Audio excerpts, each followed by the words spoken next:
오늘은 제 옆에 김금혁 전 보훈부 장관정책보좌관 나오셨습니다. 고맙습니다. 안녕하세요. 네, 오랜만입니다. 네, 오랜만입니다. 우리 김금혁 보좌관은 김일성대학교를 출신입니다. 그리고 베이징에 아마 제가 알고 있기로는 그때 공부하러 나왔다가 예, 맞습니다. 그때 탈북해서 지금 대한민국에 정착해서 아주 잘 지내고 있습니다. 오늘 우리 김금혁 전 보좌관을 초대를 한 것은 최근에 북한의 움직임이 좀 심상치 않는 것 같습니다. 그래서 저희가 추석 특집으로 여러 가지 이야기들 좀 나눠보도록 하겠습니다. 자, 우리는 이제 추석이 연휴가 지금 뭐 계속되고 있지 않습니까? 예. 근데 우리 그 북한에는 추석이라는 어떤 명절이 있나요?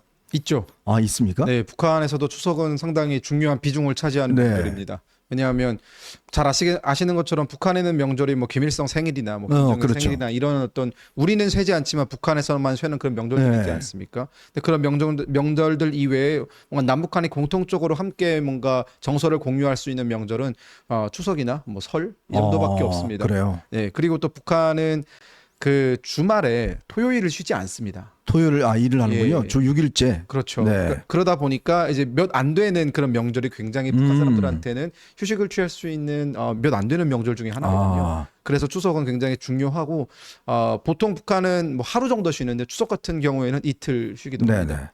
근데 이제 쉬면은 예. 그래도 뭐 가족들이 모이면 제일 저한 게 먹는 거잖아요. 그렇죠.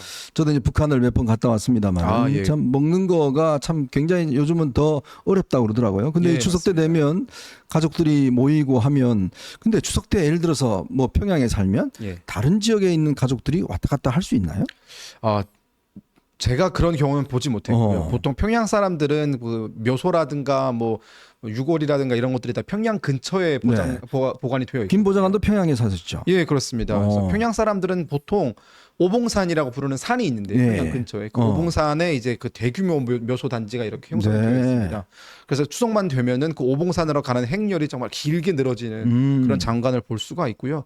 지방 사람들 같은 경우에는 지방에 마련되어 있는 묘소라든가 그런 네. 걸 찾아가지. 지방 사람이 뭐 추석 때문에 평양을 온다든가 네. 이런 것은 굉장히 이례적이고 허락을 받기가 좀 쉽지 않습니다. 그렇죠. 참 그렇게 왔다 갔다 하는 것도 쉽지 않고 우리는 뭐 올해가 3,200만 명이요? 3,200만 명이 지금 원래 이제 어디 밖으로 나간다신다고 그러는데 그렇죠. 귀성길 뭐 귀성길 뭐 하죠. 그렇게 근데 참 북한은 평양은 평양 분들끼리만 굉장히 좀 혜택받은 분들인 걸 알고 있어요. 네. 아무래도 먹을 거 같은 경우도 지금 뭐 북한의 수해가 저쪽 자강도하고 이쪽에 그 굉장히 심하다고 그러잖아요. 예, 그렇습니다. 아마 그것 때문에 굉장히 또 어려울 것 같습니다. 자, 그래서 오늘요, 최근에 이제 북한이 어떤 중요한 이슈가 김정은이가 지금 최근에 지금 우려하는 농축 시설을 일단 공개를 했습니다. 예. 굉장히 저도 처음 보는 장면이어서 꽤 놀랐습니다. 북한이 그동안 보면 옛날에 그부터 해커 박사한테 이제 한번 보여줬다라는 것만 나왔지 네. 이렇게 사진으로 우리는 보지 못했어요. 네.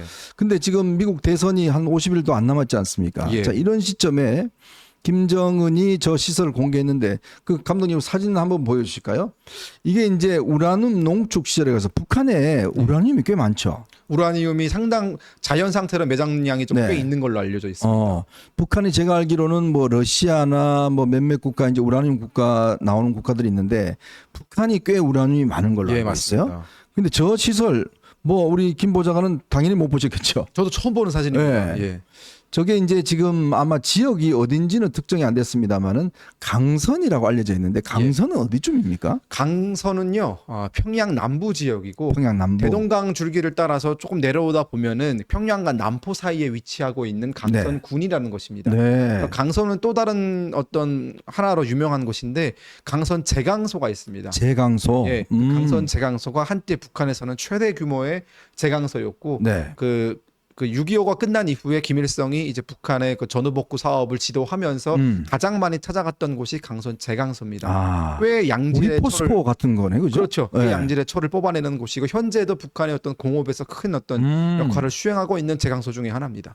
그러니까 그런 데서 저게 보면요, 저게 다 특수 알루미늄입니다. 저게 아마 북한이 직접 생산은 못하고 예. 가져온 걸로 알고 있는데 저기서 이제 우라늄 농축 시설을 해서 저게 한 1년 돌리면 핵무기를 한 8개 정도 만들 수 있다고 그러더라고요. 예, 그렇습니다. 예. 이 우라늄 농축이라는 것은 결국 핵무기를 만드는, 그러니까 핵무기에 들어가는 핵물질을 만드는 두 번째 방법인 거잖아요. 네. 첫 번째는 지금 우리 그림에서도 나오고 있듯이 플루토늄 추출 과정입니다. 즉 네. 핵 처리 과정을 통해서 나오는 플루토늄 추출 과정은 사실 조금 원시적인 방법으로 사람들이 많이 일컬어지고 있고. 저건 영변에서 하는 거죠? 예, 그렇습니다. 북한이 1차 핵실험을 했고 또 이제 미국이 일본에 핵무기를 투하했을 때의 뭐 리틀 그런 것들을 투하했을 네네. 때 사용했던 그 핵무기는 사실상 플루토늄 추출 플루토늄이고. 과정에서 만든 그 핵물질을 네. 넣은 것이 이제 그런 핵무기였고요. 음. 그리고 그 다음에 좀 발전된 것이, 왜냐하면 그 플루토늄 추출하는 과정이 굉장히 비인간적이고 또 이게 많은 방사능이 유출될 수 있는 위험성이 네. 있거든요. 그리고 플루토늄은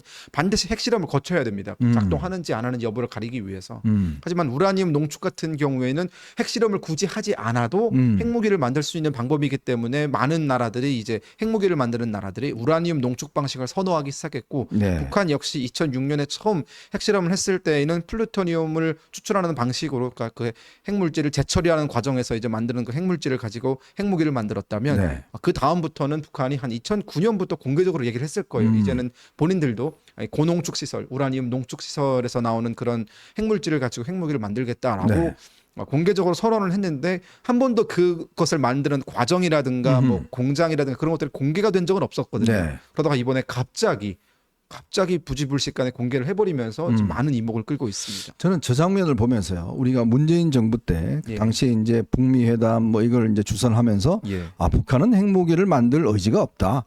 비핵화의 의지가 있다. 네. 그걸 확인했다. 이거를 이제 그 트럼프 대통령 측에다 끊임없이 전달을 했잖아요. 그렇죠. 그리고 사실은 하노이 회담 때도 보면 미국은 저걸 알았던 것 같아요. 네. 자, 지금 처음에는 연변 이 정도만 이렇게 없애자고 그랬는데 알고 봤더니 지금 저 사진에 보시면 미국이 파악하고 있는 지금 북한 내에 여러 가지의 지금 이 핵시설입니다. 네. 그러니까 이거를 다 없애자고 그랬는데 없다 이거 우리 네. 그렇게 이제 거짓말을 한 거예요. 그렇죠. 그래서 트럼프가 그거를 뒤엎었는데 참 저는 그걸 보면서 아니 도대체 문재인 정부에서는 뭘 보고 북한이 저렇게 비핵화를 한다고 했는지 좀 배신감 같은 걸 느끼겠더라고요.